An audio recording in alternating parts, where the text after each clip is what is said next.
Dear listeners, there's a quiet thing that happens to almost every human being eventually, like life without warning hands you a session or kind of season that you didn't ask for and have no idea how to navigate, right? A diagnosis, a loss, a version of your own body that suddenly behaves like a machine you no longer recognize. And in those moments, we discover something most of us manage to avoid thinking about for years. Almost all of our coping strategies, our inner steadiness, our, I'd say, sense of trust in the world, we are assembled passively in the background on autopilot.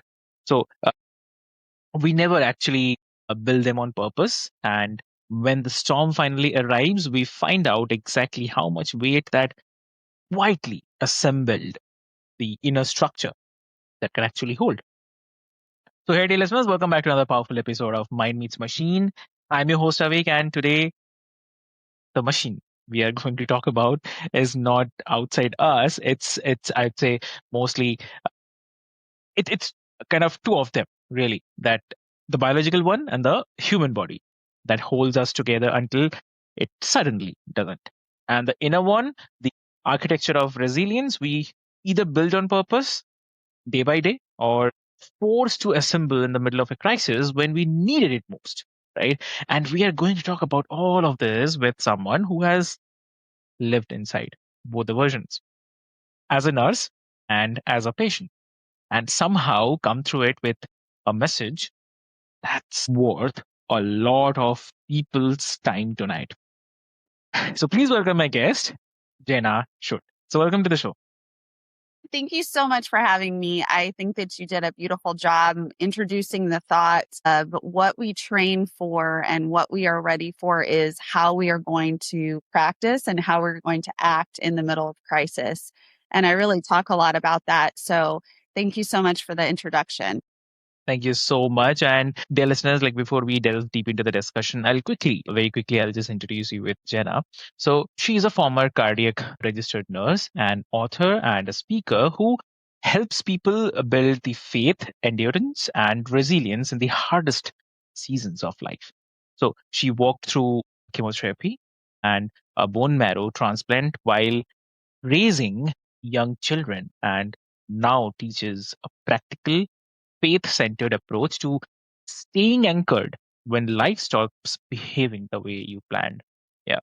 So her line that stayed with me, like I definitely want to spend this today inside it, and is that resilience can be trained and faith can be your first response, not your Yeah. last.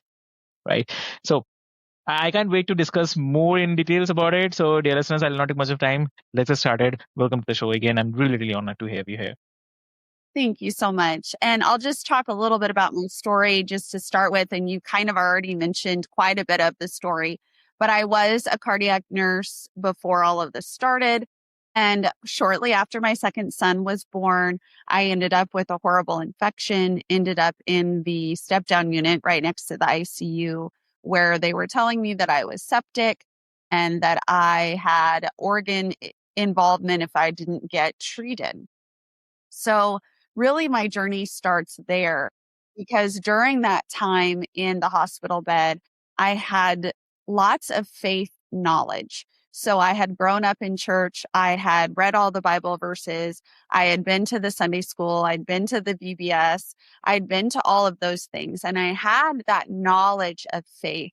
But what I quickly realized is there is such a difference between knowledge, faith, and practice faith. And Mm. I remember sitting in that room and calling my husband and saying, I'm so scared. I was in and out of consciousness. I had a less than 1 month old baby at home and an 18-month old at home. And I didn't want to not be there for them. And I remember him telling me what now I call the joy reflex and how to train that faith, peace, and joy to be that first response and not your plan B and not your last resort. And what he told me is what started that whole thing. And he said, I want you to get in the word and find those verses that apply to what you're going through. And then I want you to continually listen to healing verses, to people's testimonies, to teachings that talk about that. And what that is renewing your mind. And what we call that in the medical world now is neuroplasticity. So retraining your brain and those neural pathways where they're going to go when the crisis comes. So definitely, I mean, thank you so much for sharing that. And here, I think I should start with some, and it's not a negative, but definitely, I want to start with a misconception, Jenna, because I think it's the one most people carry around their whole lives, often without ever questioning it. So the dominant idea that about resilience in our culture is that it's something you either have or you don't, right? So some people are just, I mean, just build strong. Some people fall apart.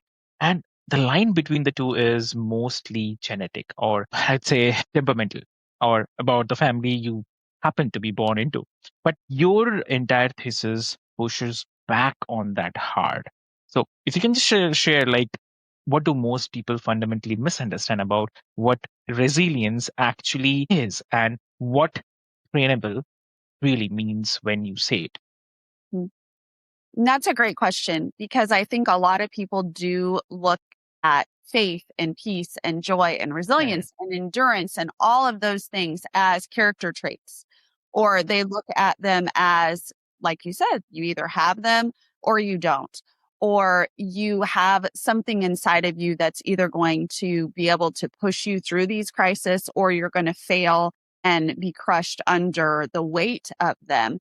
And I think what I really talk about is the fact that you can train your brain. You can retrain yourself into those things that you need during that crisis. So mm, that resilience, that courage, that faith, that peace, and that joy. And what you're doing is you're pulling on what is already inside of you. So if you're a believer, if you believe in Jesus, if you have accepted him into your heart, then those fruits of the spirit are already inside of you, but they're not forced on you. They are there available. They're ready for you. And you have that responsibility to pull on those things. But how do you do that? And that is what the joy reflex is training yourself on how to make those things your first response. And all of that really lines up with neuroplasticity, which is the medical term for what we call it now. But what the Bible says is renewing your mind, is not having anxiety, right? Is doing all of those things that the mm. word says and has been teaching for so long. And now the science is backing that up. And so there's frameworks that I teach on how to do that in your own life and what that looks like, because it is very much something that you can do. And I like to use myself as the example, as the testimony of that, because Mm. I grew up with lots of anxiety. I grew up with lots of issues with thoughts and minds and spiraling panic and all of these things. And if you look at where I am now, I am a testament of the ability to train your brain to have Mm. peace and joy and faith in the middle of some of the most difficult circumstances. And if Yeah. you ask those doctors that were around me during that time, they would come in and they would say, you always are smiling. You always have a positive attitude. Even no matter what we are telling you, we can come in and know that you are going to have a positive attitude. And that was not within my own self and my own capabilities of doing that, but that was really that inner strength and that inner fortitude that the Lord had put in me available. But then I had to be the one to draw on that, to pull on those things. And if you look in the word, it says, the joy of the Lord is our strength. So that is not just something that is circumstantial. It is not just something that is going to come when you need it, but it is something that's there when you need it. And you can train yourself to pull on that and to Yeah. go towards that. Exactly, correct.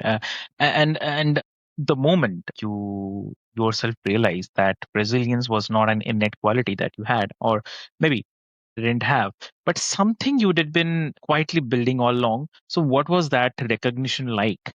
I think the recognition was something that wasn't just a light bulb moment. It wasn't like something that I just switched on or switched off Yeah. and suddenly realized.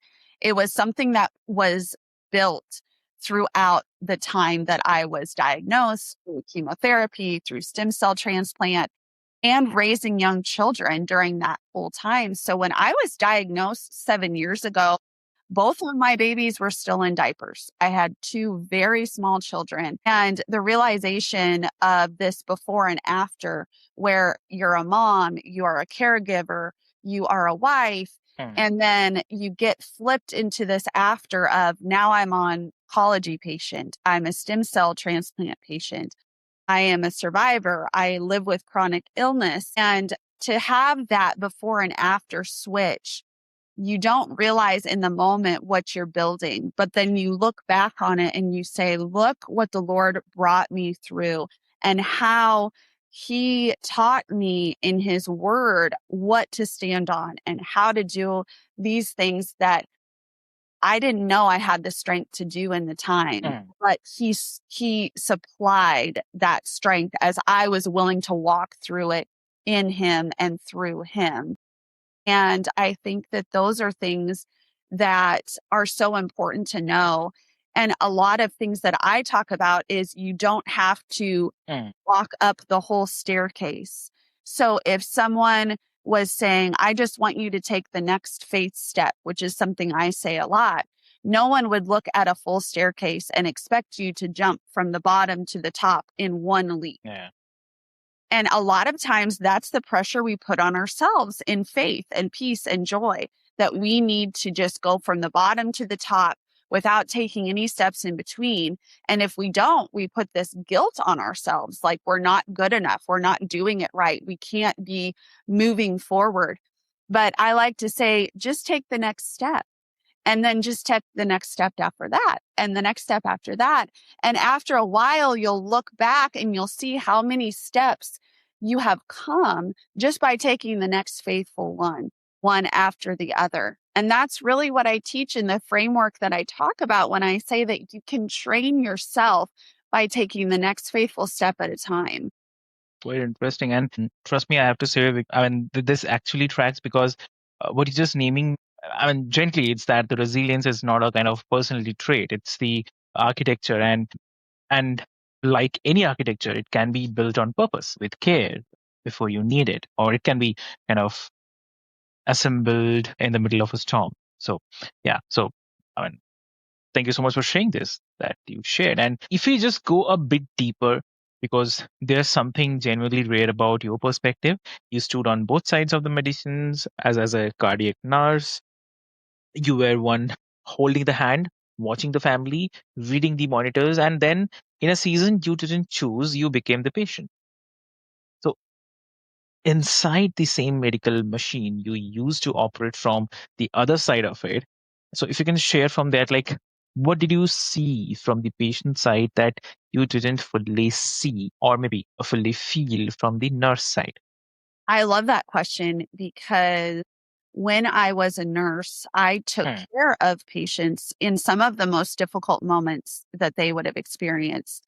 I took care of patients that were on comfort care, meaning they were at the end of their life, and we were just trying to make them as comfortable as possible.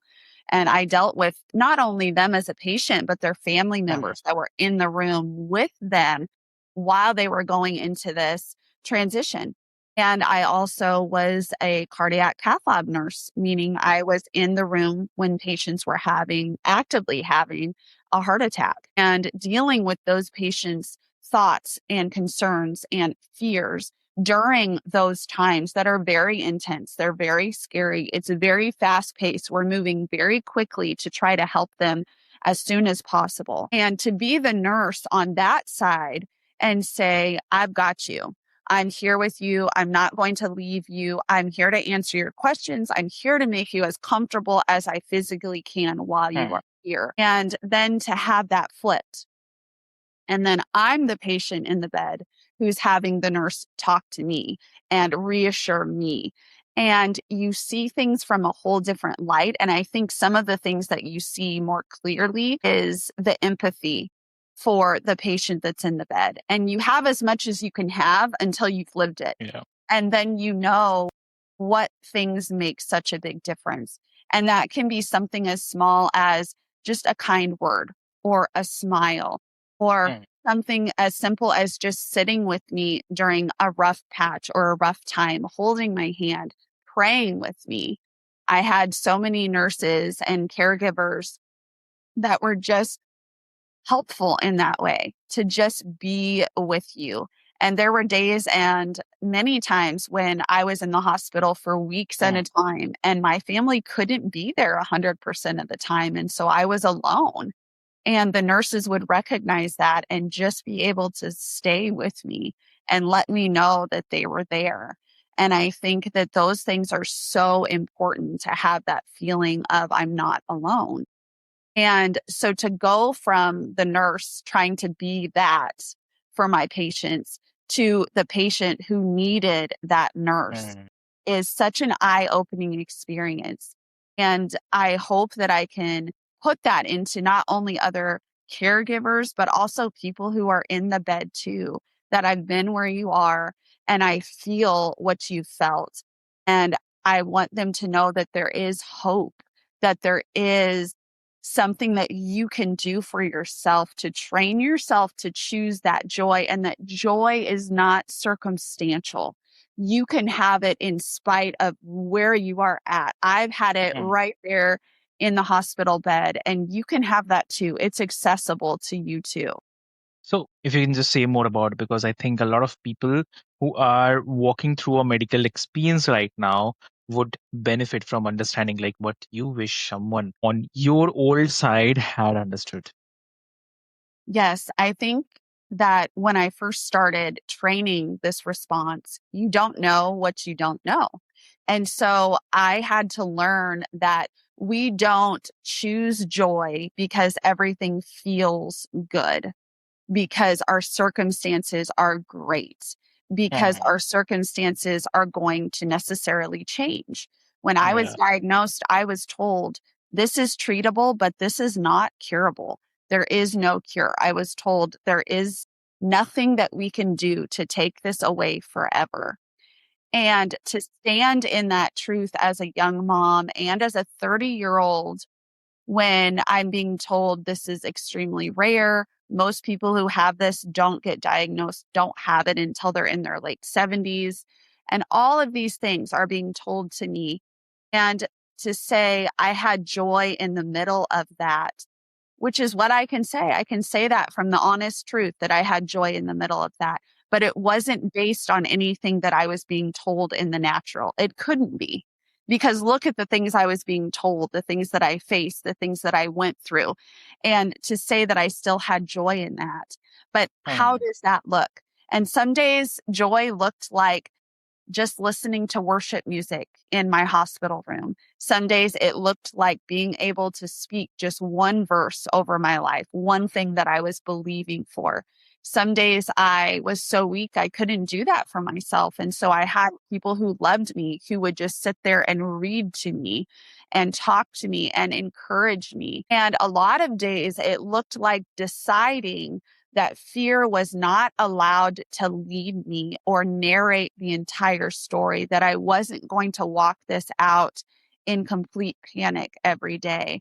And so joy through those choices practiced over and over again built that resilience inside of me.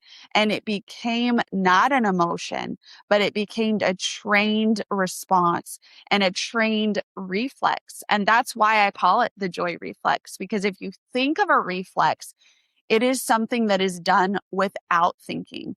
And if you think of going towards something hot with your hand, well, your body is protecting itself. So immediately it's going to reflexively pull back away from that.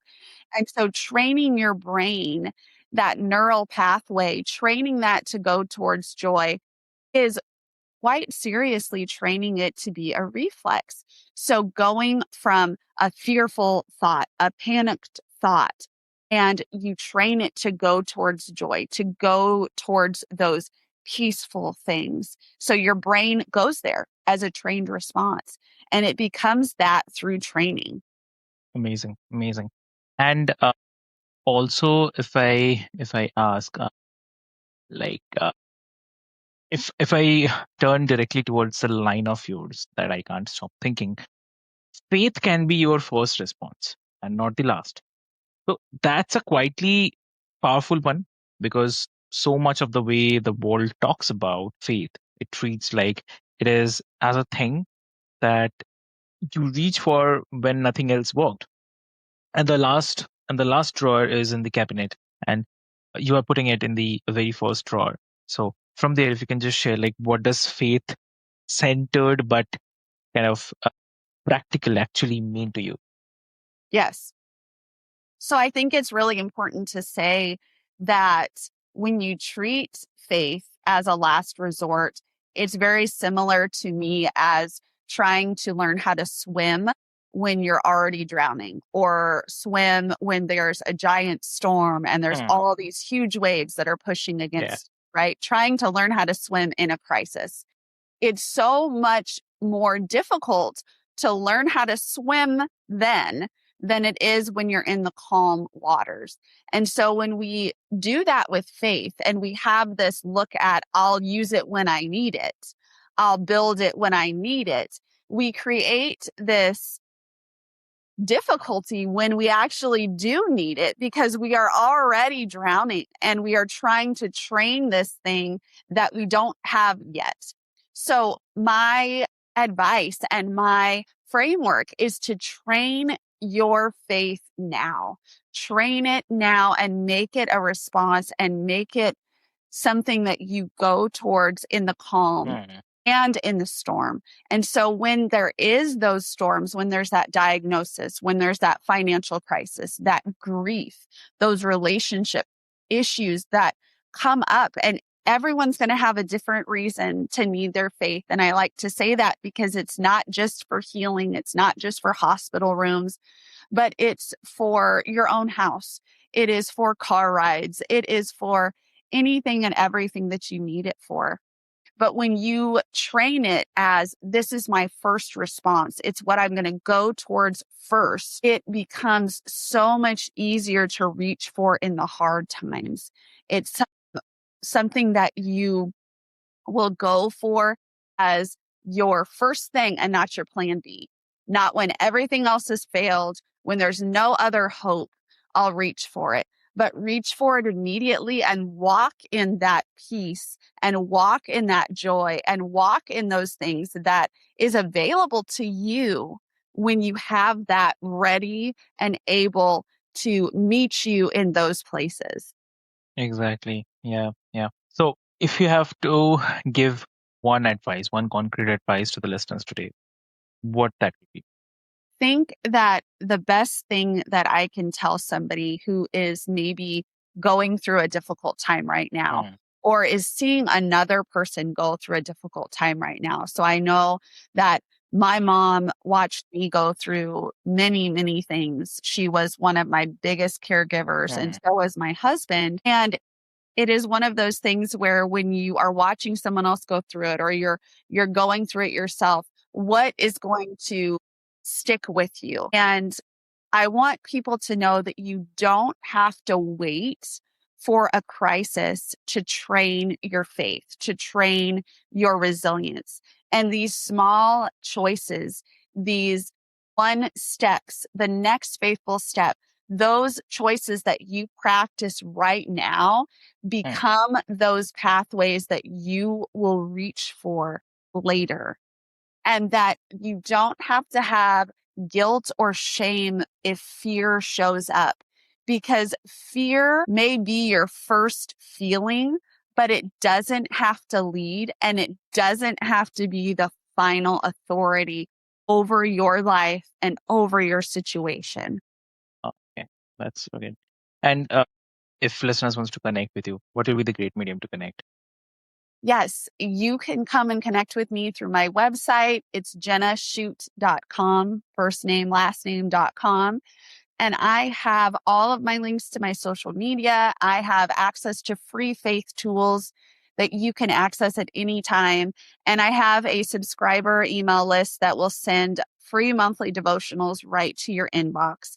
And my heart is really to help those that need it, those that want to grow their faith, those that are in these situations that don't know where to turn or what to do. And I love to speak into those people and say that you can look at me and look at my story and know that it is possible for you too. Exactly. Yeah. Amazing, Jen. I mean, thank you so much. Genuinely, it is really, really great. And I'd say, I mean, the willingness to take a season that asks everything of you and turn it into something that helps the next person is one of the most generous things a human being can do. And definitely the listeners are going to feel it. And so will the people who find your work because of this episode. So every one of you who is listening right now, maybe will be listening later. If something here moved you, then just sit with it for a moment before you move on, especially if you are in the middle of your own hard season right now, the kind that doesn't have a clean storytelling yet or storyline yet. And Jenna isn't asking you to be a kind of inspirational. She's asking you to start training today, even quietly, even small. That's the doorway, right? So share this with someone in your life who's walking through a hard medical chapter or any hard chapter. They will definitely know it was for them. And with this hope, this is your host, Avik, and this is Mind Meets Machine. We will meet you here back soon. Until then, train the resilience before you need it.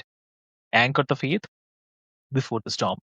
The future you who will walk through something hard one day will be grateful that you started today. So thank you so much.